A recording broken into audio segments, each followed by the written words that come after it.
टाकायचे असते नुसतं चेस खेळ नुसतं मांडून चालत नाही, ते खेळता बी आला पाहिजे. डाव या खेळात तुम्ही एकत्र असणार तुम्ही काही होऊ शकतं, सामान्य जनतेसाठी काही होऊ शकतं, सामान्य जनतेसाठी काही पण होऊ शकतं, आमच्यासाठी नाही, आमच्या स्वस्वार्थासाठी किंवा आमदार होऊन खासदार होऊन पुढं राजकारण करायसाठी नाही, तर सामान्याच्या अन्यायाला वाचा फोडण्यासाठी जर जायची वेळ येणार असेल काही होऊ शकतं, का नाही होऊ शकतं.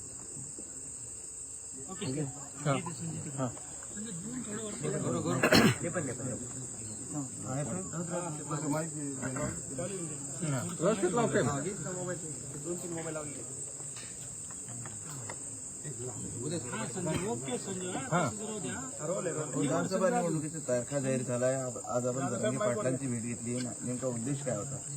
मी जरांगे पाटील साहेबांना दोनदा हॉस्पिटलमध्ये जाऊन भेटलो होतो. इथेही जेव्हा त्यांचं आंदोलन सुरू झालं होतं इथेही आलो होतो आणि त्यावेळी मी एक गोष्ट सांगितली होती की आपण जेव्हा हे घोषणा देतो एक मराठा लाख मराठा, तर त्यावेळी मी सांगितलं होतं की एक मराठ्यांनी पूर्ण महाराष्ट्रामध्ये कशा गाजवलेलं आहे, सगळे लाख मराठा रस्त्यावर आले तर काय हो, तर ते सत्य झालेलं आहे.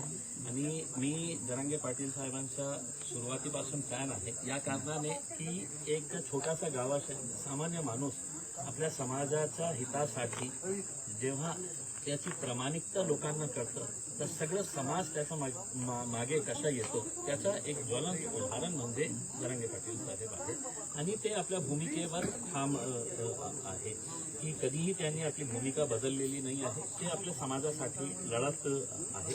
आज चांगली गोष्ट हे आहे की त्यांनी आम्हाला जेव्हा हे कळलं की सगळं आता निवडणूक जवळ आलेली आहे आणि जरांगे पाटील साहेबांचे आम्ही हे ऐकलं होतं की तेही निवडणूक लढणार आहे, त्यांचं म्हणजे त्यांच्या वतीने काही लोक निवडणूक लढणार आहे. त्या अनुषंगाने आम्ही आज जे समाजामध्ये जे चाललेलं आहे त्याच्या बाबतीत चर्चा करण्यासाठी आम्ही आलो होतो. चाय पीने के ऊपर, चाय के ऊपर चर्चा करने के लिए चाय भी पिए, यहाँ पे बातचीत भी की, आगे देखेंगे जो भी हो. येत्या विधानसभेत जरांगे पाटील आणि तुम्ही एकत्र आम्हाला दिसणार आहात का? देखिए जैसा अभी जरांगे साहब ने आपको बताया है कि कुछ दिनों के अंदर कुछ ना कुछ तो जो भी फैसला लेंगे, मैं अकेला अपने तौर के ऊपर मेरी पार्टी का फैसला नहीं कर सकता हूँ. जरांगे पाटिल साहब की सबसे अच्छी बात यह है कि जब भी उन्होंने कोई फैसला लिया है अपने समाज के साथ चर्चा करके, समाज के जिम्मेदारों के साथ चर्चा करके उन्होंने फैसला लिया. इसमें हमारी सिर्फ उम्मीद यही है, हमारी सिर्फ ख्वाहिश यही है कि आज महाराष्ट्र में जो राजनीतिक परिस्थिति है, जितने भी एस्टैब्लिश्ड पॉलिटिकल पार्टीज है या जो प्रस्थापित नेता लोग हैं, इनका लोगों का विश्वास इनके ऊपर से खत्म हो चुका है. तो जब तक आप नए चेहरे नहीं लेके आएंगे, लोगों का विश्वास जो है नए चेहरों के ऊपर होगा और लोगों को लगेगा कि नहीं भाई यही लोग बार बार चुनकर आ रहे हैं. आज भी राजनीति के अंदर देखिएगा, आज विधानसभा, आज एमएलए का ये हुआ है, एक बाप मंत्री रहता है, बेटे को आमदार बना दिया जाता है, मतलब बाकी और कोई नहीं है. ये घरानेशाही कहीं ना कहीं तो खत्म होनी ही चाहिए ना. तो आज अगर कोई ऐसी कोशिश की जा रही है तो हम उस कोशिश के अंदर पूरा साथ देंगे. जरांगे पाटलांनी बुद्धिबळाचं उदाहरण दिलंय. तुम्ही एका बाजूने एकत्र आलात आणि पुढचा कोण आहे राजा जो तुम्हाला मारायचा आहे? बुद्धिबळाच्या असं दोन संख्या असतात, दोन्हीकडे राजा असतात, तुम्ही की कोण झालात तर पुढचं टार्गेट कोण आहे दोघांचं? देखिए साहब, मैं ये समझ के चलता हूँ कि यहाँ पर राजा की बात नहीं हो रही है, यहाँ पे प्रजा की बात हो रही है. जरांगे पाटिल साहब भी जितना भी आंदोलन कर रहे हैं वो उनके समाज के साथ जो नाइंसाफी हो रही है उसके लिए वो आवाज उठा रहे हैं, लड़ रहे हैं. हमें तो ये बात समझ में नहीं आती है. मैं विधानसभा के अंदर जब आमदार था उस वक्त एक भाषण किया था और मैंने ये बताया था कि अगर भाजपा तैयार है, शिवसेना तैयार है, कांग्रेस तैयार है, एनसीपी तैयार है, समाजवादी तैयार है, हम तैयार है, तो क्या वजह है कि इसके अंदर रुकावटें लाई जा रही है? देखिए, बोलना कुछ और करना कुछ, ये राजनीतिक पार्टियों के बड़े बड़े नेताओं की आदत बन चुकी थी. अब ये जब से आए हैं तो ये सबकी पोल खोल रहे हैं, सबको उधेड़ रहे हैं, तो अब सब परेशान हैं इनकी वजह से. इनका मकसद यही है कि मेरे समाज के साथ इंसाफ करो. हम भी यही चाहते हैं कि साहब हमारे समाज के साथ भी कुछ इंसाफ होना चाहिए करके. और जब दो लोग का कॉमन गोल रहेगा, ऑब्जेक्टिव एक रहेगा उसमें, तो यकीनन इनके साथ लोग जुड़ रहे हैं, हम भी इनके साथ तो जुड़ेंगे. जरांगे पाटलांनी 14 महिन्याच्या आरक्षणाचा लढा सुरू ठेवलाय. त्यांना आरक्षण भेटलं नाही. त्याचा साफ दावा आहे की देवेंद्र फडणवीसांनी मराठा समाजाला फसवलं. देखिए, मैं तो अकेले से देवेंद्र फडणवीस साहब के बारे में ये नहीं कहूंगा. मैं कहूंगा कि भारतीय जनता पार्टी की नीति जो है वो लोगों को समझ में आ चुकी है. कॉन्स्टिट्यूशनल अमेंडमेंट अगर करने का है, केंद्र सरकार के पास जाने का है, मैं तो आपको यहां तक ये कहता हूं कि उस वक्त नरेंद्र मोदी साहब ने यहाँ के एक बड़े नेता को बुलाकर ये कहा था कि ये आंदोलन मराठा समाज का किसी भी हालत के अंदर दिल्ली तक नहीं पहुंचना चाहिए करके, यहीं का यहीं इसको रखना चाहिए करके. तो उनकी नीति रही है ये. लेकिन अब वो एक्सपोज हो चुके हैं. बहुत हद तक जो है सबको समझ में आ रहा है कि इसके पीछे किसकी साजिश है, क्या षड्यंत्र रचे जा रहे हैं. कोण म्हणजे मैं तो आपको सुबह से ही कहा हूँ ना, भारतीय जनता पार्टी और उनके जितने भी है नीचे से लेके ऊपर तक, ये सभी लोगों की साजिश है. आपका अलायंस हो सकता है? देखिए, मैंने तो आप सीधे तरीके से पूछ रहे हैं, मैंने आपको हर चीज का जवाब दे चुका हूँ.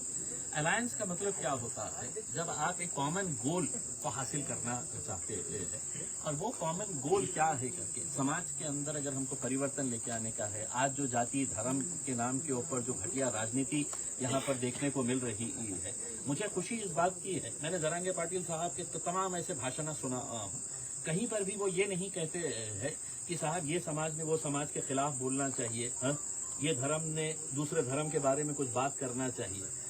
उनका एक गोल है, उनकी एक सोच है कि भैया हमको रहना सबको साथ में ही है.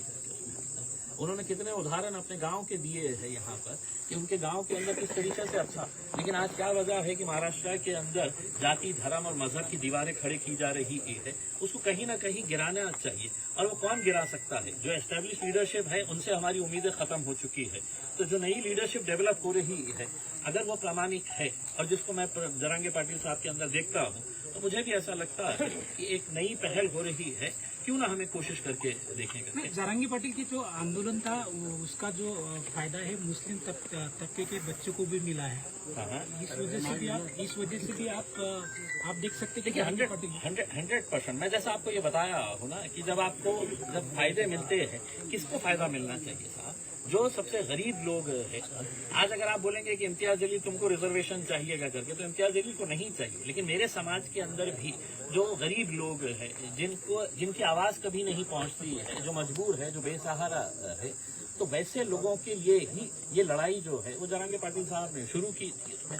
और कभी भी मैंने आपको जैसा बताया, मैं दोबारा आपको दोहरा रहा हूँ, अगर वो ये कहते कि साहब ने ये समाज बराबर नहीं है, मैं मेरे समाज के बारे में, उन्होंने हमेशा सभी समाज को साथ में लेने की बात की है.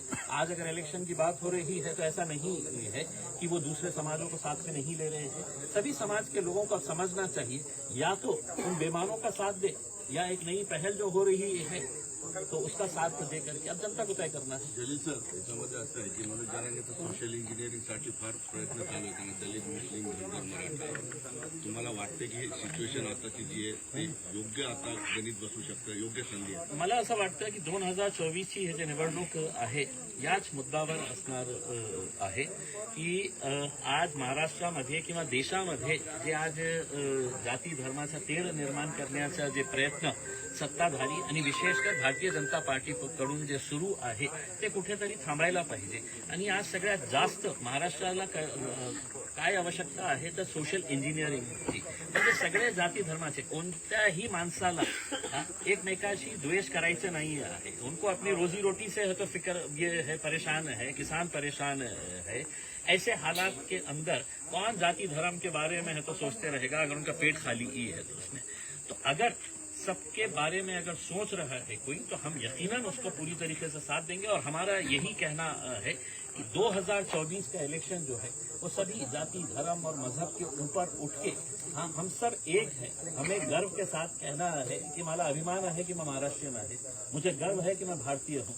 इस मुद्दे के ऊपर लड़ना चाहिए, वरना आपको तो लड़ाने के लिए बैठे हुए ही है सत्ताधारी जितने भी बैठे हैं. जरांगे पाटील आपल्या भाषणात नेहमी म्हणतात की मुसलमानांनी कुणाला घाबरायची गरज नाही, मुसलमानाचं कोणी काही वापर करू शकतो. देखिए या यही वाक्याकडे कसं बघता? खरंच मुसलमानाकडे घाबरायचं? मैं यही कहना चाह रहा हूँ कि मैं आज अगर चौथी मर्तबा अगर जरांगे पाटिल साहब से मिलने के लिए आया हूँ तो कहीं ना कहीं मेरे दिल में भी उनके लिए एक आदर का स्थान बना है। और इसलिए आदर का स्थान बना है कि वो इंसानियत के लिए बात कर रहे थे।